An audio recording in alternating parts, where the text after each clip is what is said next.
Welcome to our Hong Kong Brief program. I'm your host, Jenny. Today, we're diving into the world of finance where Hong Kong stocks have taken a noticeable dip, primarily due to disappointing earnings from major companies like CK Hutchison and CK Asset. The Hang Seng Index fell 0.3%, marking the largest decline in 3 weeks, while the tech index saw a slight uptick. Investors are feeling cautious as they await potential tariff announcements from the U.S. government. In another significant piece of news, the Hong Kong court has upheld the acquittal of Lo Kin-hei, the chairman of the Democratic Party, in a case concerning unlawful assembly during the 2019 protests. This ruling dismisses the Department of Justice's request for reconsideration, highlighting a misunderstanding of the law by the original trial judge.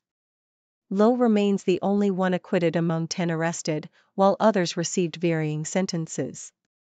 Lastly, Chinese carmakers are ramping up their global expansion efforts despite geopolitical challenges. Companies like Xpeng and Geely are targeting international markets, aiming for significant growth amidst rising competition in China's EV sector. Analysts are keeping a close eye on how trade policies will shape their future success. Please stay tuned for more detailed content. South China Morning Post reports that Hong Kong stocks experienced a notable decline, marking the largest drop in 3 weeks. The Hang Seng Index fell by 0.3%, influenced by disappointing earnings from major companies like CK Hutchison Holdings and CK Asset Holdings, which saw profit declines of 27% and 21% respectively. These figures raised concerns among investors about the sustainability of the recent rally in Hong Kong stocks, which had been buoyed by advancements in artificial intelligence in China.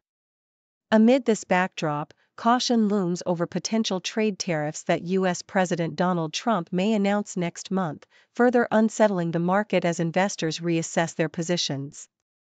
In another significant development, the South China Morning Post highlights an appellate court's decision to uphold the acquittal of Democratic Party Chairman Lo Kin-hei in a case linked to the 2019 anti-government protests in Hong Kong. The court dismissed the Department of Justice's request for a retrial, affirming that the original trial judge's decision was not fundamentally flawed. Lo was among those arrested during a protest that coincided with a critical moment of unrest, yet he was the only defendant to be acquitted, while others faced substantial prison sentences. This ruling underscores the ongoing complexities of legal proceedings tied to the protests and the contentious political landscape in Hong Kong. Nikkei Asia reports on the aggressive global expansion strategies of Chinese automakers, particularly in the face of geopolitical challenges and rising tariffs. Companies like Xpeng and Geely are not retreating but are instead ramping up efforts to penetrate international markets. Xpeng aims to double its overseas sales and establish new R&D centers, while Geely is focused on becoming a leading brand in the Middle East and Europe. Meanwhile, BYD, a prominent player in the electric vehicle sector, is investing heavily in production facilities across various regions. However, these expansion efforts are not without hurdles, as geopolitical tensions and regulatory scrutiny from both Western nations and the Chinese government pose significant challenges to their ambitions.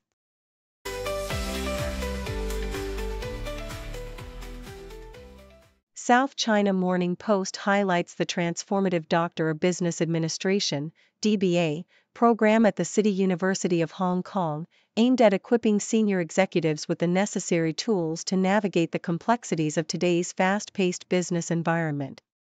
Professor Muammar Azhar, the program director, emphasizes the importance of applied research, where students tackle real-world business problems through a structured process that includes identifying issues, reviewing literature, and employing various research methodologies. The program's interdisciplinary nature allows students to draw from multiple fields, as illustrated by Dr. Eugene Lau, a graduate who focused his research on digitization and blockchain technology in the banking sector. His experience in the DBA program not only enhanced his strategic thinking but also opened new professional opportunities, showcasing the program's practical impact on students' careers. In the same publication, a critical examination of Hong Kong's civil service pay reform reveals the necessity for change in a system that has remained stagnant since the 1997 Asian financial crisis. The article discusses the long-standing misalignment between civil service salaries and private sector benchmarks, which has hindered efficiency and discouraged high performers. Despite recommendations made in a 2002 report advocating for a performance-based pay system and a more flexible compensation structure, these reforms have yet to be fully implemented. The article draws parallels with successful reforms in other countries, such as Singapore, which have resulted in a more responsive and accountable civil service. It stresses the importance of stakeholder collaboration and a phased approach to reform, warning against the pitfalls of abrupt changes that could alienate key players. In another piece, South China Morning Post celebrates Ali Wong's stunning appearance at the Golden Globes, where she won her second award for her performance in the stand-up comedy show Single Lady.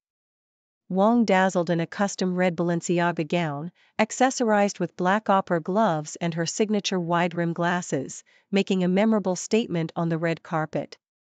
Her gown, featuring intricate ruffled embellishments, required meticulous preparation, highlighting the effort behind her glamorous look. This year's win follows her previous Golden Globe and Emmy successes, establishing Wong as a prominent figure in the entertainment industry.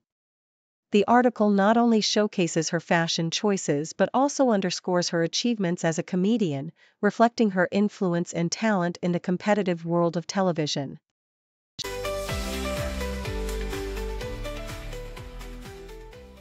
SCMP opinion highlights the troubling trend of food safety issues affecting Hong Kong students on mainland study tours. Despite improvements in food safety on the mainland, recent incidents have seen multiple students from various schools, including SKH St. Michael's Primary School, suffering from acute gastroenteritis after seemingly safe meals. With over 100 cases reported and a task force now formed to address these outbreaks, parents and schools are rightfully concerned about the health risks associated with these tours. The article emphasizes the need for better food safety standards and oversight of the agencies managing these educational trips, as students' safety and confidence in such programs are paramount. In a significant shift, the South China Morning Post reports that a new grant system for hiring native English-speaking teachers, NETs, in Hong Kong public schools will now be based on median salaries rather than years of experience. This change aims to provide principals with greater flexibility in recruitment and the ability to hire multiple NETs per school, which could improve the quality of English instruction. However, this new system raises concerns about job stability for existing NETs and may lead to a decline in the quality of incoming teachers, as salaries will be determined by individual school management. The proposal has sparked discussions among educators and lawmakers about its potential impact on the teaching profession and the quality of English education in Hong Kong. The South China Morning Post also reports on the Securities and Futures Commission, SFC, taking action against aggressive IPO financing practices among Hong Kong brokerages. Following a review, the SFC has mandated that brokers collect a 10% upfront subscription deposit from clients who do not fully pre-fund their IPO orders, alongside assessing clients' financial capabilities. This move comes in response to risky practices that have led to excessive oversubscription rates in IPOs, exposing both brokers and clients to significant financial risks. The SFC's circular aims to enforce stricter controls and ensure that brokers manage risks effectively, thereby protecting the integrity of the IPO market in Hong Kong amidst growing concerns among regulators.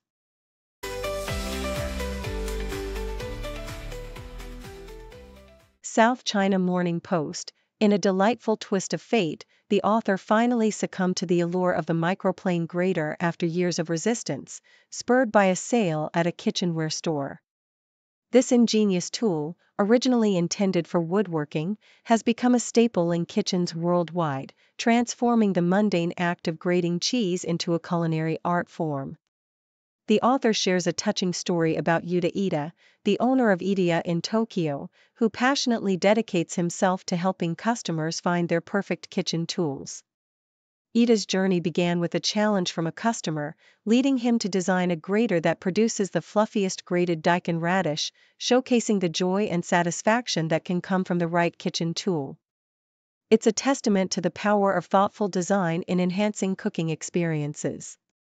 South China Morning Post, Chef Kelvin Chung is redefining culinary boundaries at his Dubai restaurant, June's, which has rapidly climbed the ranks to become one of the top eateries in the Middle East. His third culture cooking blends influences from his diverse background, incorporating flavors from Chinese, North American, Indian, and Filipino cuisines, all while telling a personal story through each dish. Growing up in a Chinese restaurant in Toronto, Chung's culinary journey was shaped by his family's legacy and his own experiences, leading him to create dishes that evoke memories rather than fit into traditional categories. His innovative approach has not only earned accolades but also a personal connection with diners, as he weaves his identity into every plate served at June's. South China Morning Post, the transformation of a former quarry into Hong Kong's first open-air theater complex, Ko Shan Theater, is a remarkable story of urban development and cultural enrichment. Announced in 1978 and completed in 1983, this modern venue was built at a cost of $50 million and features a 3,000-seat auditorium designed for a variety of performances, from Cantonese opera to orchestral concerts. The theater was envisioned to address the lack of entertainment venues in Kowloon, and its sophisticated facilities have since become a hub for public performances and recreational activities. The opening ceremony, marked by a plaque unveiling and the inaugural performance by the Hong Kong Dance Company, symbolizes a new era for cultural engagement in the city, highlighting the importance of accessible public spaces for the arts.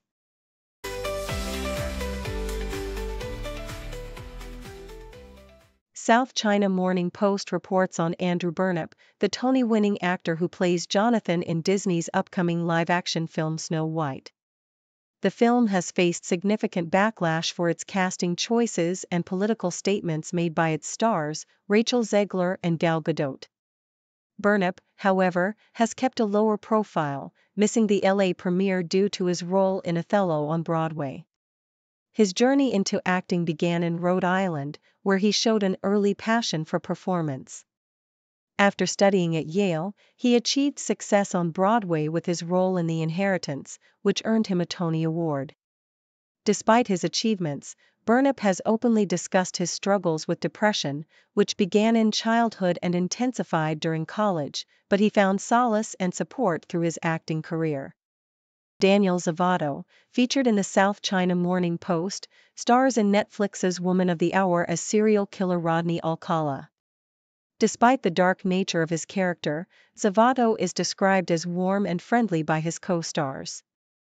Born in Costa Rica, he had an idyllic childhood and was inspired to pursue acting after watching Leonardo DiCaprio's performances in films like What's Eating Gilbert Grape.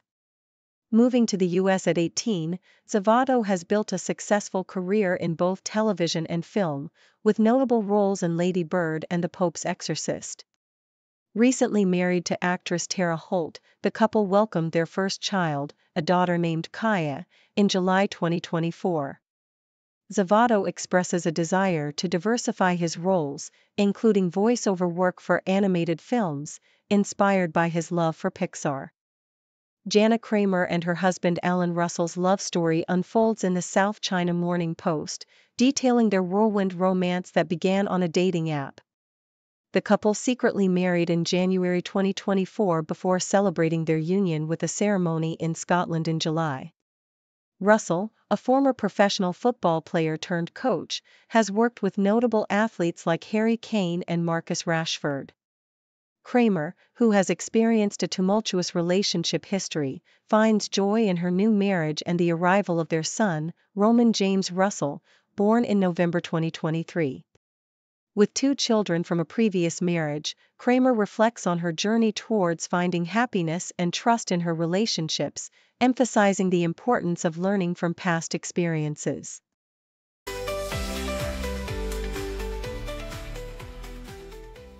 Thank you for tuning in. The content above showcases the latest briefing reports and analytical synopses, thoughtfully curated by the 6Do team. These insights stem from a wide array of reputable media outlets, think tanks, government sources, and specialized experts worldwide. We encourage you to explore these sources for a comprehensive perspective. Keep in mind that while the content may not always align with the official standpoint of 6Do Brief, it's not meant to be taken as absolute directives for decision-making. Comprising seasoned media professionals, learned scholars, and accomplished scientists, the 6Do team embodies a trailblazing, fully independent media entity. To customize 6Do Brief to meet your professional needs, you have the option to subscribe to a diverse array of briefings on our website, 6dobrief.com. Regardless of your location, you can conveniently receive 6Do Brief via email.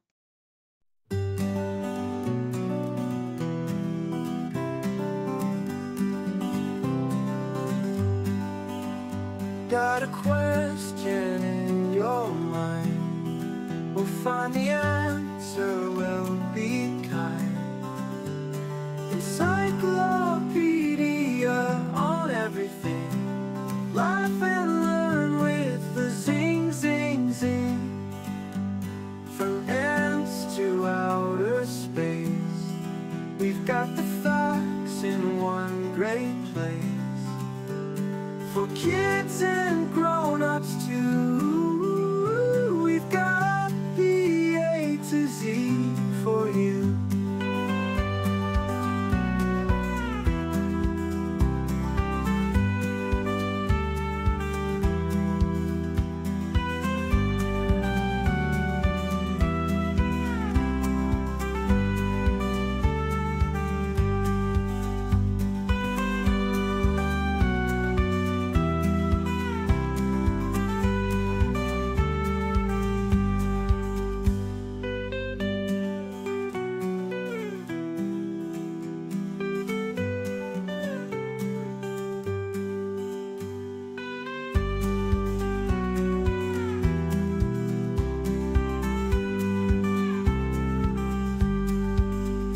Got a question in your mind? We'll find the answer, we'll be kind. Encyclopedia on everything. Laugh and learn with the zing, zing, zing. From ends to outer space, we've got the facts in one great place. For kids and grown-ups